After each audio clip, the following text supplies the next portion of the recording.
श्री शिवाय नमस्तुभ्यम। प्रिय दोस्तों, स्वागत है आपका एक और नई वीडियो में। आज हम बात करेंगे संकट चौथ की, जिसे गणेश चतुर्थी या तिलकुट चौथ भी कहा जाता है। इस दिन को खास क्यों माना जाता है और यह आपकी मनोकामनाएं को कैसे पूरा कर सकता है, इसके बारे में विस्तार से जानेंगे। इस दिन क्या खाना चाहिए जिससे माता लक्ष्मी आपके घर आए और आपके सभी दुख दर्द दूर हो जाए। साथ ही यह भी जानेंगे कि इस दिन कौन सी गलतियां करने से बचना चाहिए और कौन से कार्य जरूर करने चाहिए। सबसे जरूरी बात यह है कि गणेश जी को इस दिन क्या भोग लगाना चाहिए जिससे वे प्रसन्न होते हैं। ऐसा माना जाता है कि यदि आप इस दिन पूरी श्रद्धा और नियम के साथ व्रत करते हैं तो भगवान गणेश आपकी हर परेशानी को दूर कर सकते हैं और सुख समृद्धि का आशीर्वाद दे सकते हैं। इस वीडियो में हम उन सवालों के जवाब भी देंगे जो अक्सर लोगों के मन में आते हैं, जैसे शुक्रवार को संतोषी माता का व्रत कर समय नमक खाना उचित है या नहीं, यह व्रत पहली बार करने वालों के लिए क्या नियम है, और यदि कृष्ण पक्ष में गणेश चौथ पड़े तो क्या इस दिन व्रत किया जा सकता है। अगर आपको यह वीडियो पसंद आए तो द मतंग वास्तु चैनल को सब्सक्राइब करें और बेल आइकन जरूर दबाएं ताकि हमारे नए वीडियो का नोटिफिकेशन आपको सबसे पहले मिले। यह वीडियो आपको बहुत ही खास और उपयोगी जानकारी देने वाला है, इसलिए इसे बिना स्किप किए अंत तक जरूर देखें ताकि आप कोई भी महत्वपूर्ण बात मिस ना करें। दोस्तों, आपको गणेश चौथ को गणेश चतुर्थी, सकट चौथ, संकष्टी चौथ, तिल चौथ, माघ चौथ जैसे तमाम नामों से जाना जाता है। हर राज्य में इसे अलग अलग नाम से पुकारा जाता है। अधिकतर लोग इस व्रत को करते हैं, लेकिन हर जगह के नियम थोड़े अलग हो सकते हैं। कुछ लोग माघ के महीने में व्रत शुरू करते हैं और भादों में समाप्त करते हैं, जबकि कुछ भादों से शुरू करके माघ में समाप्त करते हैं। आपके घर में जो परंपरा चल रही है उसे जरूर फॉलो करें। गणेश संकष्टी चौथ का व्रत हमेशा माघ महीने के कृष्ण पक्ष की चतुर्थी को रखा जाता है। आप पूछ रहे हैं कि क्या पहली बार यह व्रत शुरू किया जा सकता है? जी हां, यह व्रत हर साल कृष्ण पक्ष की चतुर्थी को पड़ता है और इसे कोई भी शुरू कर सकता है। इसे करने में कोई दिक्कत नहीं है। कुछ लोग मानते हैं कि यह व्रत संतान होने के बाद ही की जाता है, लेकिन यदि आपके पास संतान नहीं है और आप व्रत करना चाहते हैं तो इसे शुरू कर सकते हैं। भगवान गणेश से प्रार्थना करें कि वे आपकी गोद भरें। यदि आप चाहें तो मन्नत लेकर इसे अगले साल से भी शुरू कर सकते हैं। यह व्रत मुख्य रूप से संतान की दीर्घायु, स्वास्थ्य और सुखी जीवन के लिए किया जाता है। माताएं यही कामना करती हैं कि उनके बच्चे स्वस्थ और निरोग रहे। इस व्रत को लेकर अगर आपकी सासू मां या परिवार में कोई मना करता है तो घर के नियमों का पालन करें। लेकिन यदि आपकी मंशा साफ है और आप व्रत करना चाहती हैं तो इसे शुरू कर सकती हैं। गणेश चौथ का व्रत 12 या 21 घंटे का होता है, इसलिए इसे मन से करना चाहिए और पूरी श्रद्धा रखनी चाहिए। निर्जला और निराहार व्रत में रात को फलाहार किया जाता है, यानी भोजन नहीं किया जाता। मैंने पहले भी इस विषय पर एक वीडियो डाला था, लेकिन बहुत सी ने अभी तक वह वीडियो नहीं देखा। मुझे आपके कमेंट से यह पता चला कि चौथ के लिए नई जानकारी चाहिए, इसीलिए मैं कोशिश कर रहा हूं कि यह वीडियो ज्यादा लंबा ना हो। अगर पहली बार व्रत करते हुए गलती हो जाए या व्रत छूट जाए तो कोई चिंता की बात नहीं, आप इसे दोबारा से उठा सकते हैं। इसमें कोई समस्या नहीं है। कई माताएं और बहनें मुझसे पूछती हैं कि नई शादी के बाद क्या यह व्रत किया जा सकता है। इसका उत्तर है बिल्कुल किया जा सकता। खरमास खत्म होने के बाद कोई भी व्रत शुरू किया जा सकता है। नई बहुएं या माताएं भी इस व्रत को कर सकती हैं। आपने पूछा कि गुरुवार का व्रत नहाए खाए कैसे करना है। इसमें कई नियम होते हैं, जैसे बाल धोने का। आप बुधवार को बाल धो लें और गुरुवार को लहसुन प्याज का सेवन ना करें। गुरुवार के व्रत में नमक नहीं खाया जाता। गुरुवार को भजन पूजन करें और जो भी आपके घर में परंपरा हो उसे फॉलो करें। शुक्रवार के दिन व्रत कैसे करना है यह भी पूछा गया। 17 जनवरी 2025 को शुक्रवार है। इस दिन बहुत सी बहनें वैभव, लक्ष्मी और संतोषी माता का व्रत रखती हैं।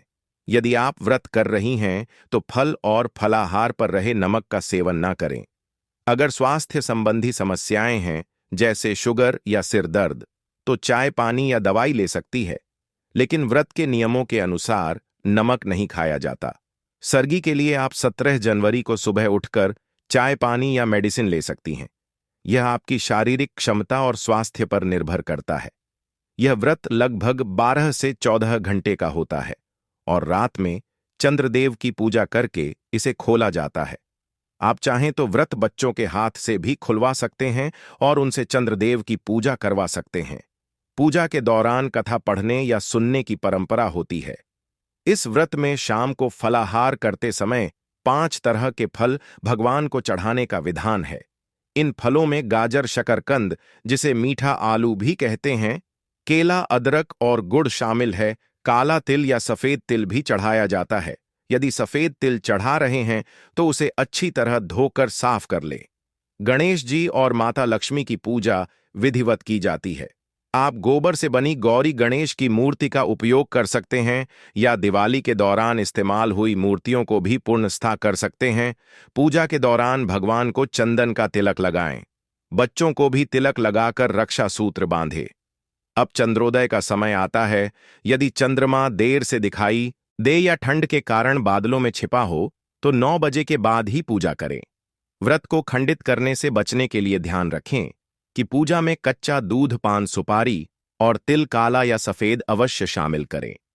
भगवान की पूजा के बाद सिंदूर से तिलक लगाएं और चंद्रदेव को अर्घ्य अर्पित करें।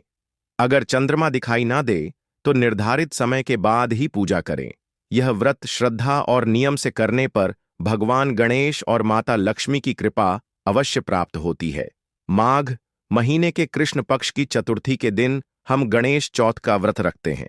चंद्रोदय का समय रात 9:01 है, लेकिन यह हर राज्य में अलग हो सकता है, इसलिए अपने क्षेत्र का सही समय अवश्य देख लें। अब हम आपको गणेश चतुर्थी, जिसे तिलकुट चतुर्थी भी कहते हैं, की पूजा विधि बता रहे हैं। यह विधि बहुत सरल है, जिसे आप घर पर आसानी से कर सकते हैं और इसके लिए ज्यादा सामग्री की आवश्यकता नहीं होगी। सबसे पहले सफेद तिल मार्केट से खरीद लें। यदि आपके घर में तिल पहले से मौजूद हैं तो उनका भी उपयोग किया जा सकता है। तिल से गणेश जी की एक छोटी प्रतिमा बनाएं। तिलकुट गणेश चतुर्थी में तिल के गणेश जी की प्रतिमा का विशेष महत्व होता है। अब पूजा के लिए एक चौकी तैयार करें। चौकी पर लाल रंग का कपड़ा बिछाएं और उस पर तिल से बनी गणेश जी की प्रतिमा स्थापित करें। इसके बाद फूल, धूप, दीप आदि चढ़ाएं। अब एक दीपक जलाएं। पूजा की विधि दिवाली या अन्य व्रतों की पूजा जैसी ही होगी। आपने जो लड्डू बनाए हैं, जैसे तिल के लड्डू, पंजीरी या आठवा, उन्हें गणेश जी को अर्पित करें। इसके बाद अग्नि प्रज्वलित करें और अग्नि के समक्ष पूजा करें। इस तरह से आप तिलकुट गणेश जी की पूजा पूरी कर सकते हैं। पूजा के तुरंत बाद जो भी विशेष विधान करना हो वह पूरी श्रद्धा के साथ करें। उसी दिन आपको गौ माता से जुड़े कुछ उपाय भी बताएंगे, लेकिन उससे पहले गौ माता से संबंधित कुछ महत्वपूर्ण बातें जान लेते हैं।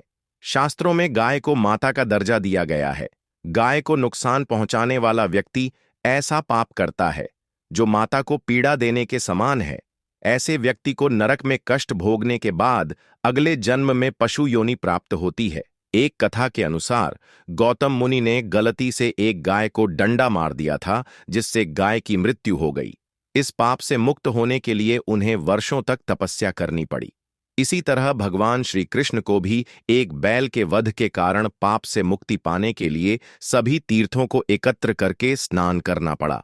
शास्त्रों में यह भी कहा गया है कि जो लोग पानी पी रही गाय को भगाते हैं या आराम कर रही गाय को परेशान करते हैं, वे घोर पाप के भागी बनते हैं।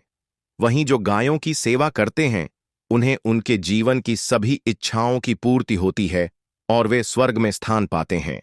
गाय को डंडा मारकर या पानी डालकर उठाना भी पाप माना गया है। इसके विपरीत गाय को प्यार से सेवा देने वाले लोग अपने जाने अनजाने पापों से मुक्त हो जाते हैं। शास्त्रों के अनुसार गाय का दूध तभी लेना चाहिए जब बछड़े का हिस्सा बचा हो। कुछ लोग गाय का सारा दूध निकाल लेते हैं, जो घोर पाप माना गया है। साथ ही गोवंश यानी गाय और बैल की पीठ पर बैठना भी महापाप कहा गया है। ऐसे लोगों को नरक में कष्ट भोगना पड़ता है। गाय का दान करना महान पुण्य का कार्य है, लेकिन शास्त्रों में कहा गया है कि बीमार या बूढ़ी गाय का दान नहीं करना चाहिए। कठोपनिषद में नचिकेता की कथा इसका उदाहरण है, जिसमें उन्होंने अपने पिता द्वारा बूढ़ी गाय का दान करने पर आपत्ति जताई थी। दूध देने वाली गाय और बछड़े सहित दान करने वाले व्यक्ति को स्वर्ग में स्थान मिलता है और उनके सभी पापों का नाश होता है। दोस्तों, सूर्य चंद्र मंगल या शुक्र की युति यदि राहु के साथ होती है तो इसे पितृदोष माना जाता है। ज्योतिष के अनुसार सूर्य पिता से संबंधित होता है और मंगल रक्त से। अगर सूर्य पर शनि राहु या केतु की दृष्टि हो या मंगल की युति राहु या केतु से हो तो यह पितृदोष का संकेत है। पितृदोष होने पर जीवन में संघर्ष बढ़ सकता है। इससे मुक्ति पाने के लिए आप गाय को रोजाना रोटी गुड़ या चारा खिलाएं, खासकर तिलकुट, गणेश चतुर्थी, अमावस्या या किसी विशेष दिन। इसके अलावा हर मांगलिक कार्य में गाय से जुड़ी चीजें जैसे गोबर, गोमूत्र, दूध या गाय के दूध से बना घी अवश्य शामिल करें। इससे आपको पुण्य और सकारात्मक ऊर्जा प्राप्त होगी।